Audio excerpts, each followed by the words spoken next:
എന്തെങ്കിലും കഥകൾ പറയുന്നുണ്ടോ? ഉണ്ടാ? ഇല്ല. അതുകൊണ്ടാണ് ഉള്ളു വെന്ത് ഒരു ഉള്ളു പുള്ളി വെന്ത, അത് പുള്ളി തന്നെ പറയണം. പുള്ളിയാണ് ഇവിടെ തുടങ്ങി വെച്ചതൊക്കെ. എന്ത് തോന്നുന്നു ഇപ്പോ?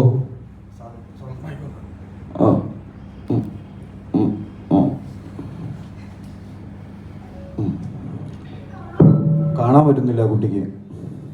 ഹായ്. ഇത് ഒരു നമ്മളെല്ലാവരും ചോദിച്ചൊരു സിനിമ. പക്ഷെ അതന്നെ നേരത്തെ പറഞ്ഞത്.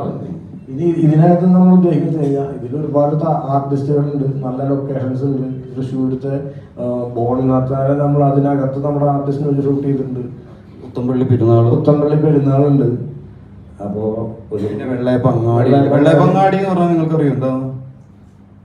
അങ്ങാടി എന്ന് പറഞ്ഞാൽ എന്താ അറിയോ? ചന്ത.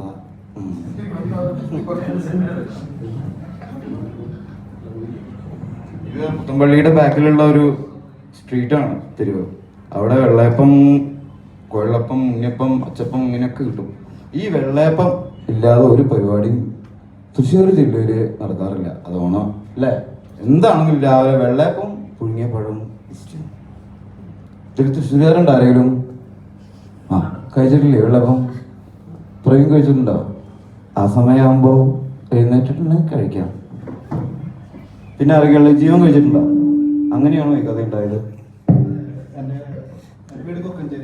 ഓക്കെ. ഈ പുത്തമ്പള്ളിയിലൂടെയാണ് വെള്ളയപ്പം പോകുന്നത്. ഓക്കെ. സിനിമ മനസ്സിൽ കയറി ആ ടൈം തൊട്ടേ വെള്ളയപ്പം പശ്ചാത്തലം ചൂടിലുണ്ട്. ആ തെരുവ്, അങ്ങാടി, അവിടത്തേക്ക് തമാശക്കഥ ഇവിടെ പറഞ്ഞു. ഇതാണ് വെള്ളയപ്പം.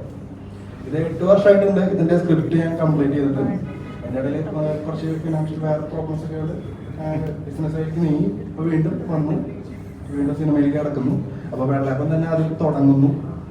എന്നെ അപേക്ഷിച്ച് കൊടുത്താലും ഒരു റൈറ്റർ എന്ന രീതിയിൽ ഒരു 100 പേരെ ലൊക്കേഷനിൽ എത്തിക്കുക എന്നുള്ളതാണ് എൻ്റെ ഉത്തരവാദിത്തം.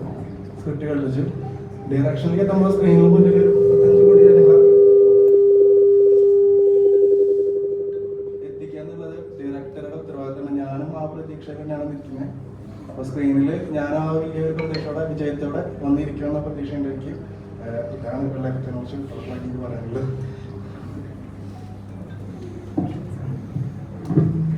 പിന്നെ നമ്മുടെ സാജിക്കാർ നമുക്കെല്ലാം പലർക്കും അറിയായിരിക്കും. സാജിയായി ഞാൻ എല്ലാ സിനിമയിലും കണ്ടിട്ടുള്ള ഒന്നുമില്ല ഈ മാല പൊടിച്ചോളൂ, അല്ലെങ്കിൽ മയക്കുമരുന്ന് വ്യാപാരം, അല്ലെങ്കിൽ ഇടി.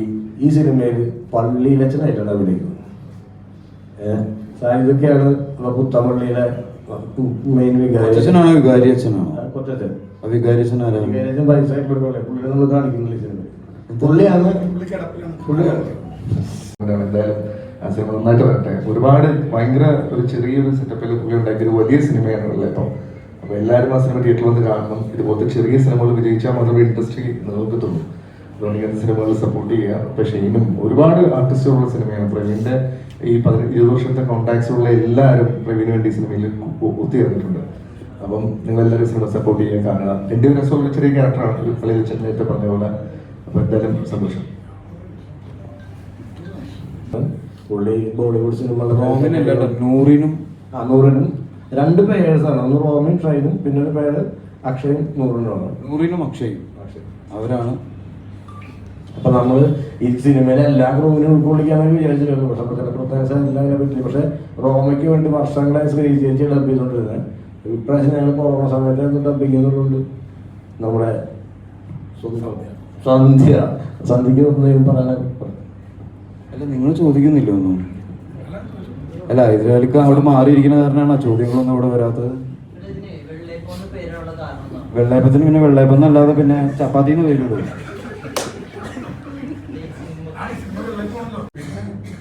പിന്നെ ഒരു സിനിമയുടെ വലിപ്പം നിശ്ചയിക്കുന്നത് പ്രേക്ഷകരാണ്. അപ്പോൾ ചെറിയ മുതൽ മുടക്കാണോ വലിയ മുതൽ മുടക്കാണോ എന്നുള്ളതല്ലല്ലോ യഥാർത്ഥത്തിൽ വലിയ സിനിമ.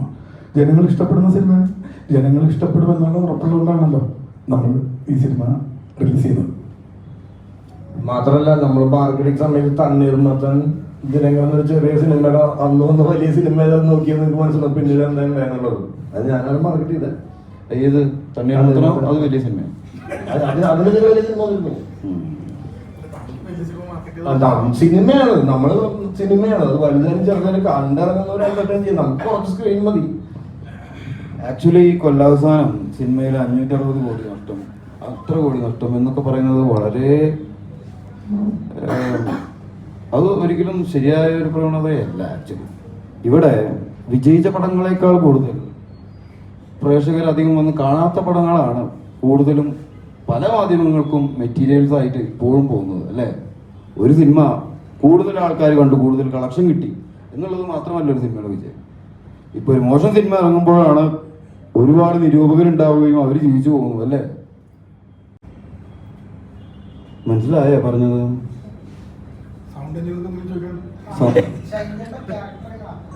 അപ്പക്കച്ചവടം തന്നെയാ. നിങ്ങൾ എത്ര അപ്പക്കച്ചവടക്കാരെ കണ്ടിട്ടുണ്ട് എന്ന് പറഞ്ഞേ, ഒരു 10 പേര് പറഞ്ഞു. ആ പേര് പറഞ്ഞ. ബിരിയാണിക്ക് എന്തൊക്കെ അപ്പം വിൽക്കും? പിന്നെ കള്ളപ്പം. നിങ്ങൾക്ക് കള്ളപ്പമായിരിക്കും മിക്കവാറും തരുന്നത്. അതും തരും മിക്കവാറും.